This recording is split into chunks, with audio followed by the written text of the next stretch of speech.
So, can all take your seats, please?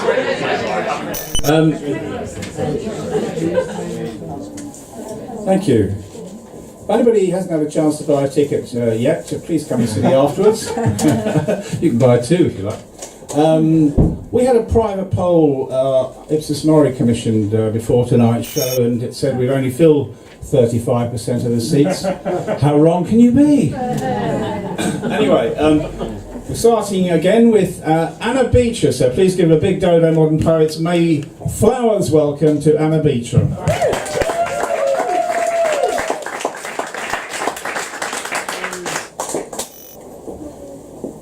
Hello again. I wrote this poem today. Hooray! It's called Come Home to You. I might flirt a little bit, just to see what that will do. I might make someone look at me, just so I can look right through. I know it's vain, my loved one, but you must do it too, and I always come home to you. I might dance like I have diamonds underneath my heels. I might glance that I have longings that I'm longing to reveal. I might tug out a little tension to remember how that feels, but I always come home to you. I might forget a feeling and push you to remind me. I might start to question what's ahead and what's behind me. But at the end of the evening, you'll know just where to find me, because I always come home to you. I might hear a little rumble and feel a little thunder. I might choose to miss my train and stay a little longer. I might stop in the station and allow myself to wonder why I always come home to you. I might really look at someone else and not know what to do. I might feel kind of angry that you're ruining the view.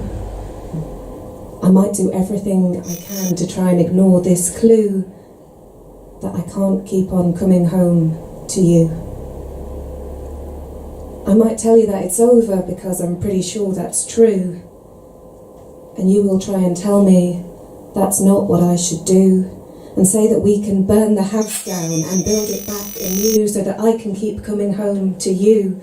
I might stop rhyming now, but it's really hard to break a habit or a heart, and I think I need to take my things to my parents' house. Sorry.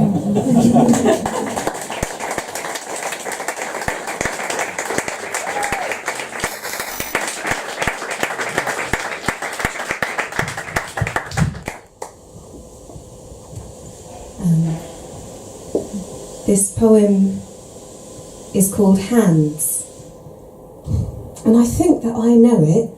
I'm not 100% sure, so I'm just going to get Rachel to hold it.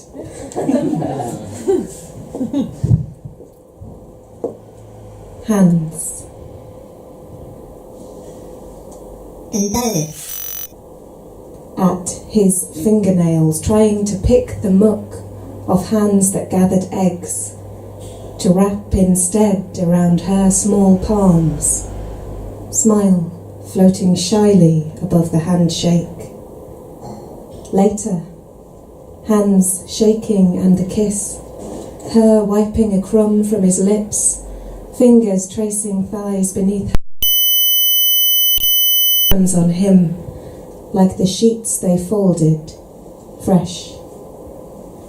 Her index ran from his forehead to his nose, gently removed a fly from his eyeball, and they slid rings down the barrels of each other's fingers, him still with mud along the creases. Lines deepening as palms are moulded around the soft backs of babies' heads. Once As 5 fingers folded around his one, he thought he glimpsed his own father's hands disappearing into gloves. The slap, when the children were in bed, which happened once and stopped time, remembered in red, in the fingers bitten back, running through the hair no longer, tracing each other in wonder.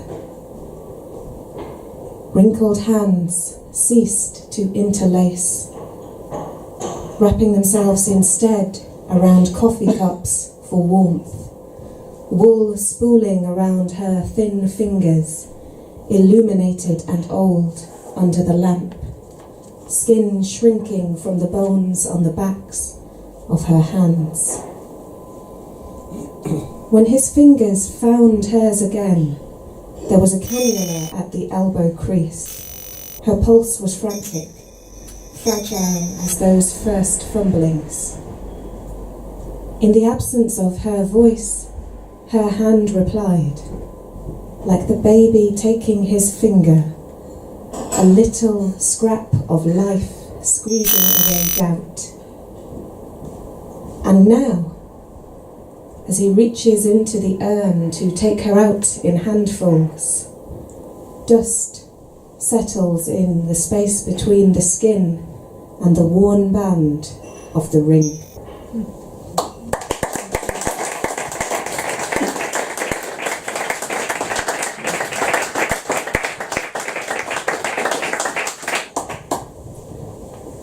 This is a new poem that may or may not be sort of part 1 of 2 poems. We'll see what it feels like when we reach the end of it. It's so new that who knows what it's called. Something like Grandma. I actually, I don't know, oh God, I can't believe I'm actually about to tell you this, but I had written some of it up and I needed to email myself the notes of the bottom of the rest of the poem.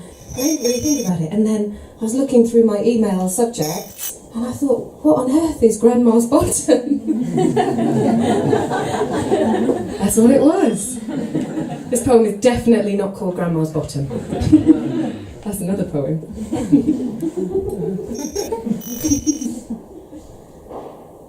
On buttery mornings like this one, when I wake in a guest house bed, light sleeking across the sheets to meet me, my feet falling onto a carpet that smells of boiled leeks and other people's lives, I think of her green-wreathed bowls, carrots resting in rounds and rows of curls, her buttoned blouse of plastic pearls, the way she would incline her head to suggest an egg when I, the small pyjamaed guest, appeared on the steps. And like the paths worn through trampled grass, her routines faded the flowers beneath her feet and trod roots through my brain. She had a way of always doing things the same, sugaring my tea into something else and preparing me to remember her.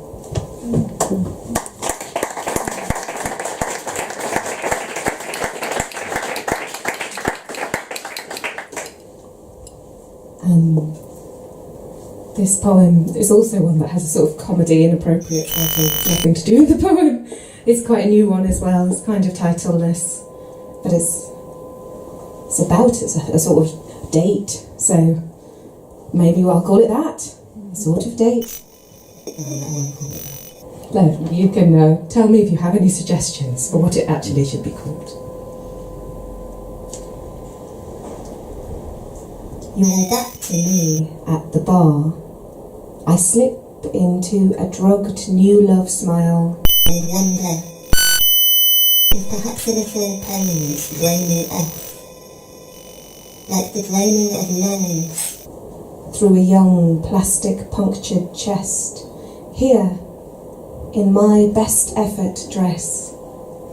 Poison spills from my pockets, and I wonder why I brought this malignant mass which leaks black blood through the bottom of my bag, and yet happiness, ice in the glass, and you, new face, new brain, turning to return with drinks, and my strange sequestered objects, pictures, glowing all about me as you put our glasses down.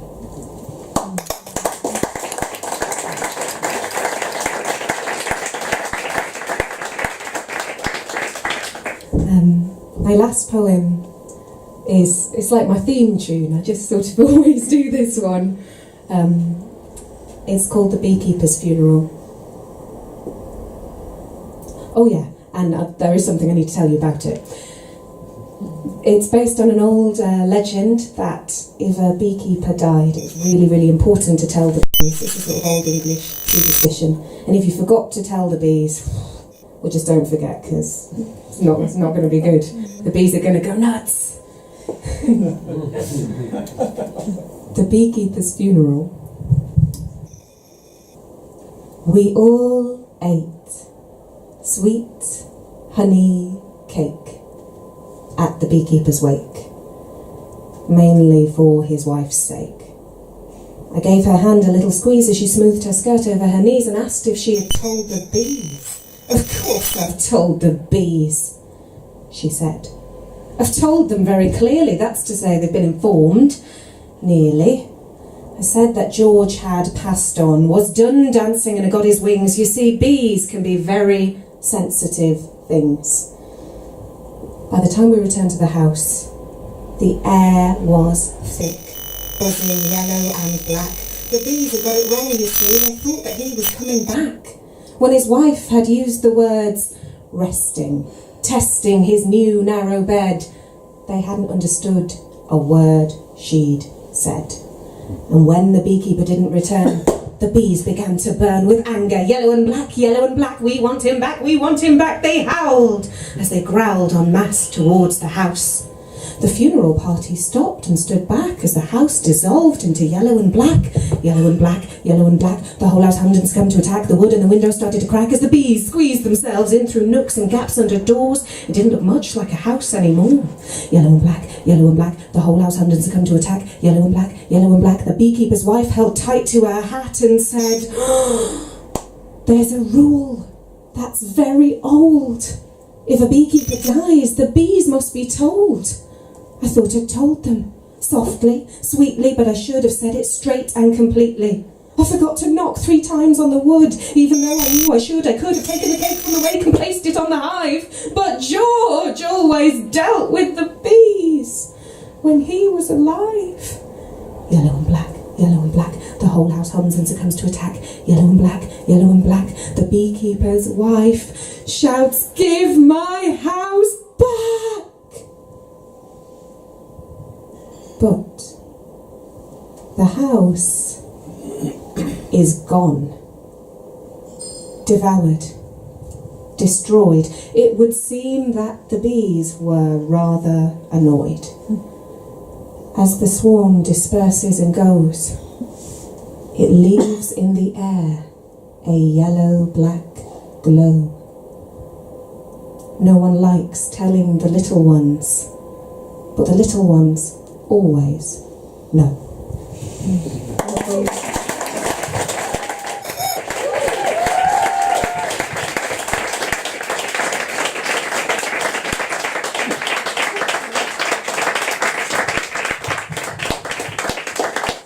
I'm Anna Beecher, just buzzing off there, and definitely not reading any poems called Grandma's Bottom, but give her another big round of applause.